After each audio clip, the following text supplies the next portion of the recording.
Assalamualaikum warahmatullahi wabarakatuh dan salam sejahtera kepada semua penonton channel Studio and Exploration dalam rancangan Eksplorasi Misteri Mistik. Saya Nazri Saleh, hos anda. Hari ini saya bawakan anda kepada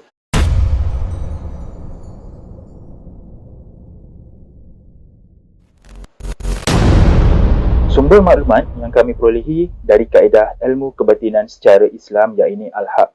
Jika anda tidak suka dari sumber tersebut, sila berhenti menonton video dari channel ini. Sebelum saya teruskan video ini, bantu saya dengan tidak skip iklan ketika menonton video di channel ini.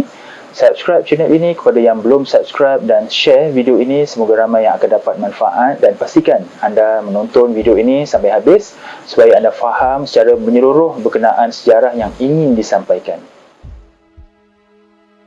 Eksplorasi kali ini, saya akan bawa kepada anda berkenaan penemuan kesan runtuhan tembok Kota Gelanggi, di mana Kota Gelanggi adalah sebuah bandar purba yang disebut di dalam Sulalatus Salatin karangan Tun Sri Lanang, Bendahara Johor Lama.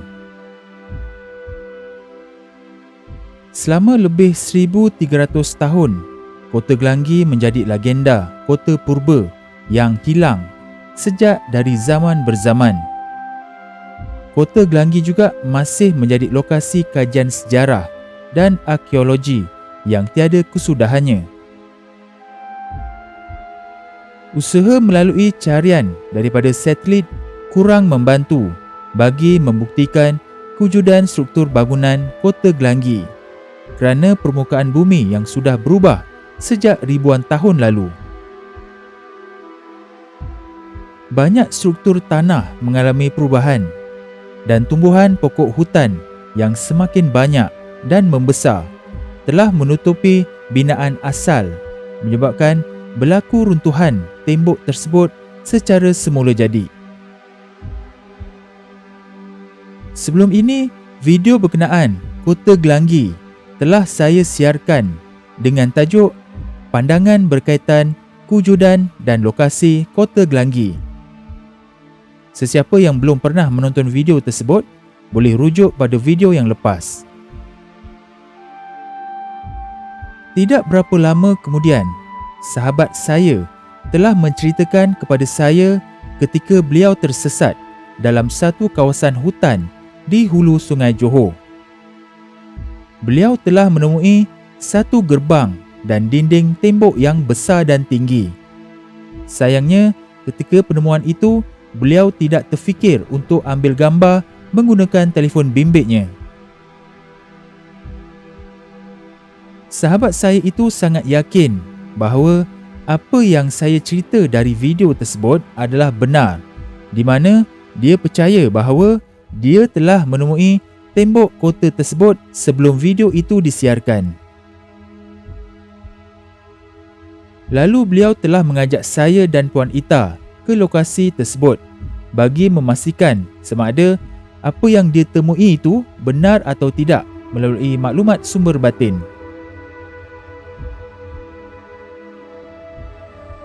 Alhamdulillah, pada hari yang dijanjikan beserta cuaca yang mengizinkan, kami telah menelusuri laluan ke kawasan tembok yang dikatakan itu.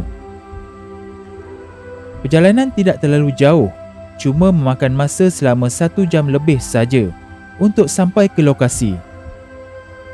Pelbagai cabaran yang terpaksa kami lalui, antaranya laluan yang berlecak, berbukit, licin dan serangan pacat.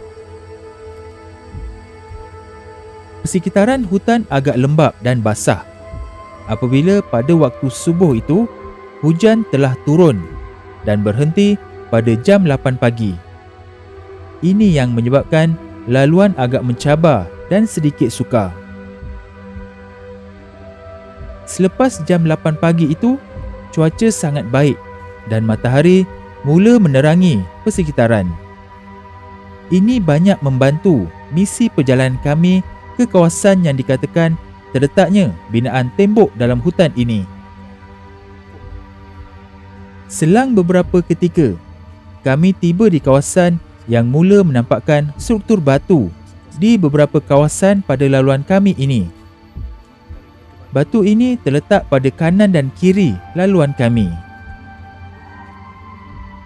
Kami yakini bahawa ini adalah serpihan batu yang dibina satu ketika dulu dan bukan batuan semula jadi.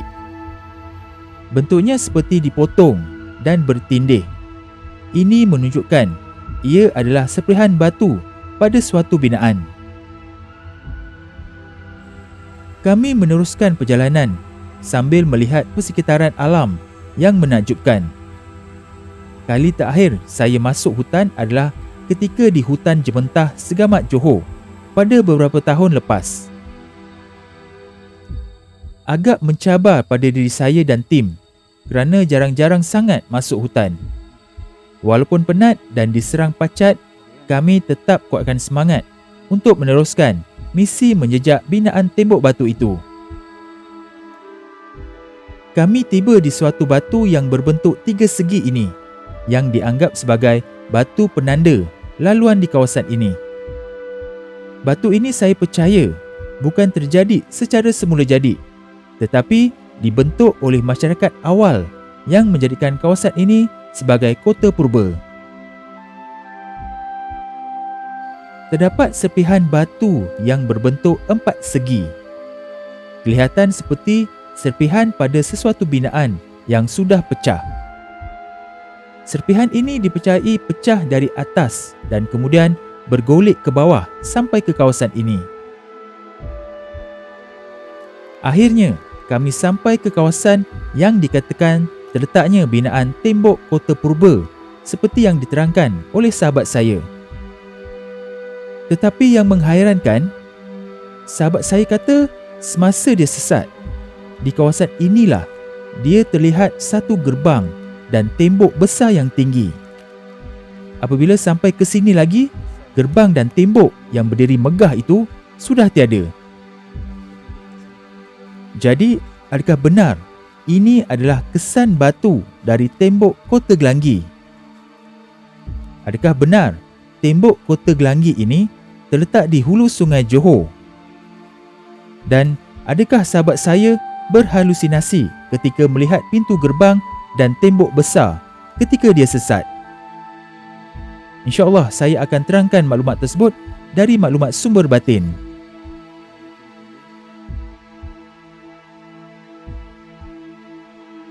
Oleh yang demikian, sumber batin adalah salah satu cabang ilmu yang perlu diteliti dan dikaji dengan lebih mendalam pada dapatannya, bukan ditolak mentah-mentah. InsyaAllah dalam video ini, saya dan Puan Ita akan jawab persoalan ini berdasarkan maklumat dari sumber batin. Apa yang akan saya sampaikan ini terpulang kepada anda sama ada ingin percaya ataupun tidak. Nasihat saya jangan terus menolak dan jangan pula terus menerima bulat-bulat selagi anda belum dapat fakta sebenar atau meyakini melalui hati nurani anda.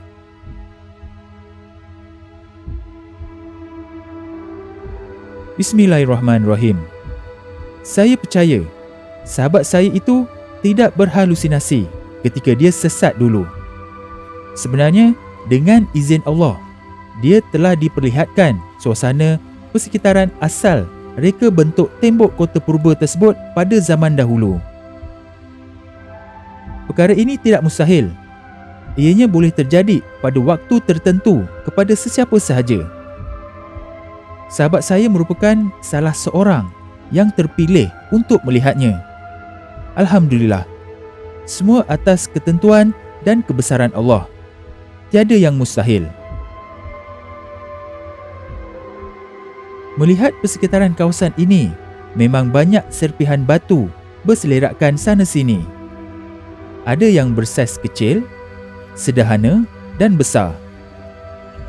Ini menguatkan lagi keyakinan saya dan Puan Ita bahawa inilah kesan peninggalan tembok Kota Gelanggi, kota yang hilang itu. Menurut maklumat sumber batin, binaan kubu ini dibuat oleh golongan pakar yang mahir dalam memecahkan batu untuk membuat binaan seperti ini. Mereka ada tenaga mahir sendiri dari kalangan mereka. Selain itu, masyarakat yang hidup pada ribuan tahun dulu adalah bersaiz agak besar sedikit. Yang ini saiznya sekali ganda dari manusia pada zaman sekarang. Sebab itu mereka mampu melakukan kerja-kerja binaan batu ini. Kawasan ini dulunya dipercayai dekat dengan laut.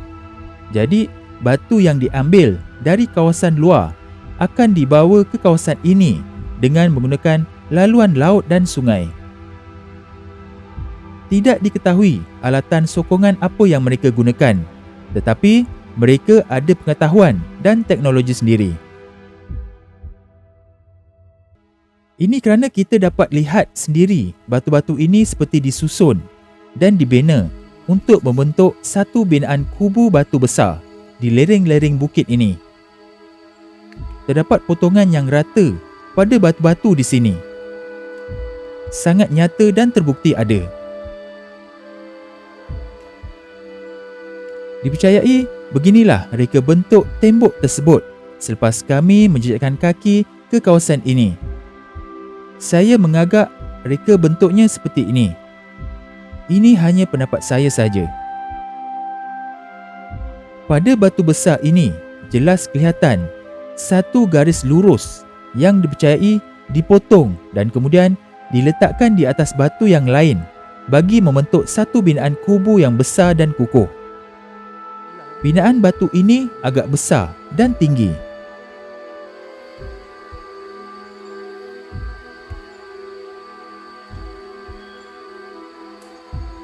Di atas batu ini pula kelihatan terdapat beberapa batu yang dipotong 4 segi tepat dan rata berada di atas batu besar ini.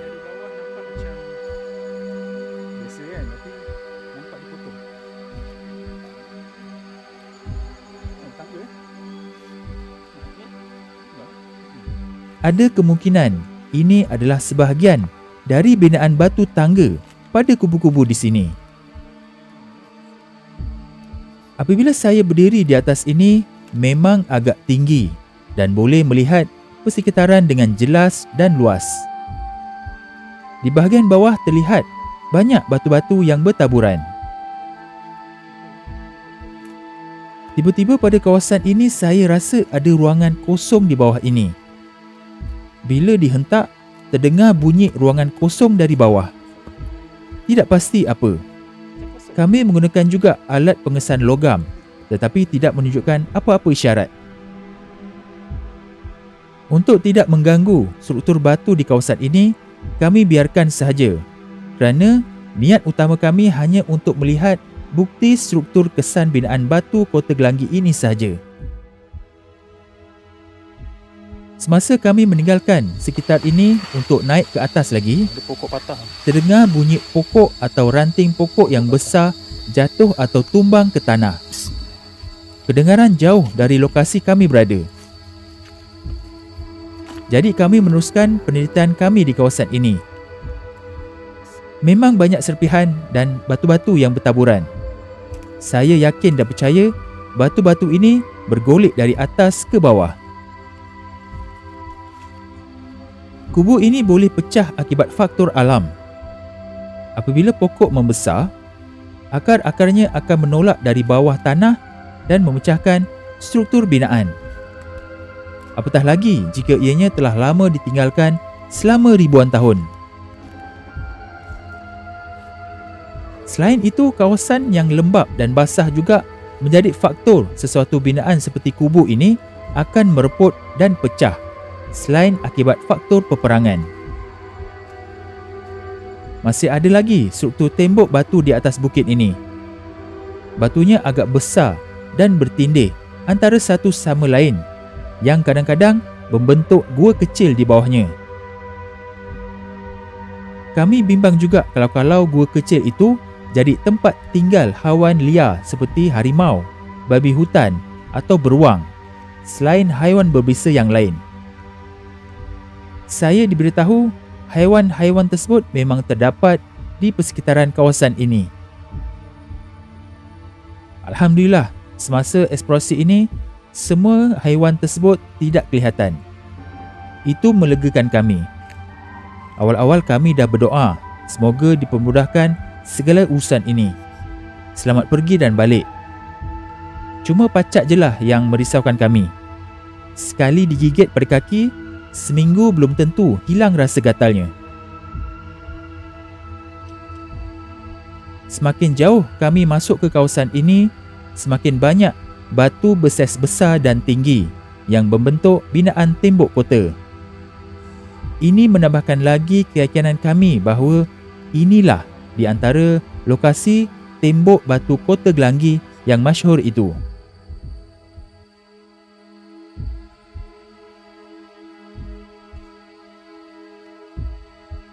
Lihatlah batuan ini dipotong lurus.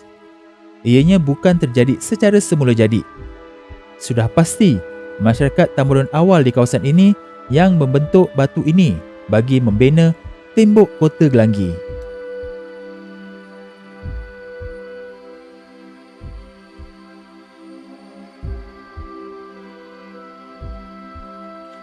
Jadi kesimpulannya, saya, Puan Ita dan tim amat meyakini bahawa di sinilah terletaknya salah satu lokasi kesan peninggalan serpihan batu dari kubu Kota Gelanggi. Dipercayai kubu batu inilah yang mengelilingi Kota Gelanggi yang dikatakan kubu batunya sangat besar dan luas yang terletak di hulu Sungai Johor. Lokasi kawasan ini saya rahsiakan dalam video umum ini kerana saya akan terangkan dalam video untuk ahli pakej rahsia dan ahli penuh EMM sahaja. Jika anda berminat untuk menjadi ahli pakej rahsia dan ahli penuh EMM, boleh klik butang join atau klik link pada bahagian description pada video ini. Semoga info ini bermanfaat.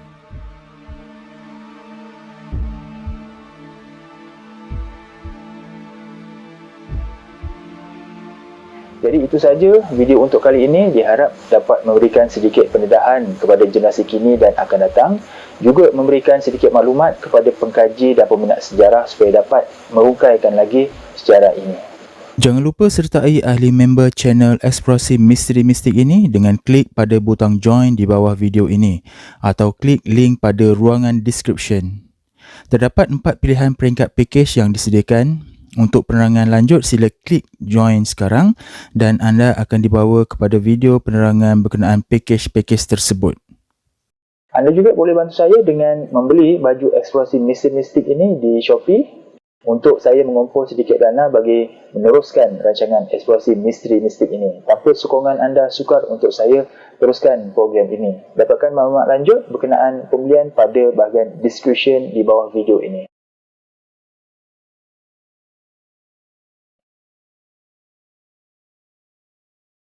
Jadi sampai di sini saja video untuk kali ini dan jumpa kita di episod akan datang yang lebih menarik insya-Allah. Assalamualaikum.